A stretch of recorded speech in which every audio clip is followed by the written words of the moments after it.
تبلیغی جماعت کے ایک دوست فرانس گئے۔ وہ فرماتے ہیں کہ وہاں میں وضو کر رہا تھا تو ایک آدمی کھڑا غور سے دیکھ رہا ہے۔ میں نے محسوس کیا، لیکن خیر میں وضو کرتا رہا۔ جب میں نے وضو مکمل کیا تو اس نے مجھے بلا کر پوچھا کہ آپ کون ہیں؟ میں نے کہا مسلمان ہوں۔ کہاں سے آئے ہو؟ میں نے اسے کہا کہ میں پاکستان سے آیا ہوں۔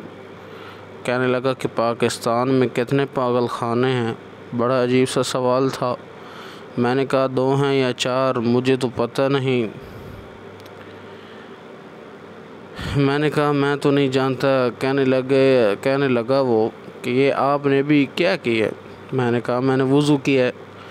کہنے لگا آپ روزانہ کرتے ہیں؟ میں نے کہا جی ہاں، بلکہ ایک دن اور رات میں یہ 5 دفعہ کرتا ہوں۔ میں نے جب اس سے پوچھا بھائی آپ کا کیا مطلب ہے؟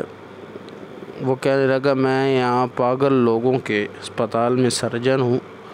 میں تحقیق کرتا رہتا ہوں کہ لوگ پاگل کیوں ہوتے ہیں۔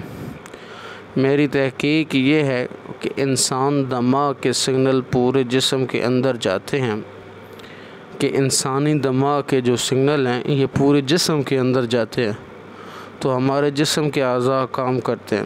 اس دماغ سے چند باریک رگیں ہماری گردن کی پشت سے پورے جسم کو جا رہی ہیں۔ میں نے ریسرچ کی، اگر بال بہت بڑھا دیے جائیں اور اس گردن کے پیچھے حصے کو بہت خشک رکھا جائے تو رگوں کے اندر کئی دفعہ خشکی پیدا ہوتی ہے۔ رگیں کھینچتی ہیں تو کئی دفعہ ایسا بھی ہوتا ہے کہ انسان کا دماغ کام کرنا چھوڑ دیتا ہے۔ اس لیے ڈاکٹر نے سوچا کہ اس جگہ کو دن میں 4 دفعہ تر رکھنا چاہیے۔ میں نے آپ کو دیکھا کہ آپ نے ہاتھ منہ تو دھویا ہی ہے، لیکن گردن کی پچھلی طرف بھی آپ نے کچھ کیا، اس لیے آپ لوگ کیسے پاگل ہو سکتے ہیں؟ دیکھو وضو کی کتنی برکات ہیں۔ جو آدمی نماز پڑھتا ہے پابندی کے ساتھ، وہ تو ہر وقت اس کو طاری رکھتا ہوگا، اور جو لوگ نماز بالکل پڑھتے ہی نہیں ہیں، یہ اب فرانس کا جو ایک سرجن ہے اس نے کتنی بڑی ریسرچ کی ہے، اور بھی اس طرح کی بہت سی ریسرچیں ہیں۔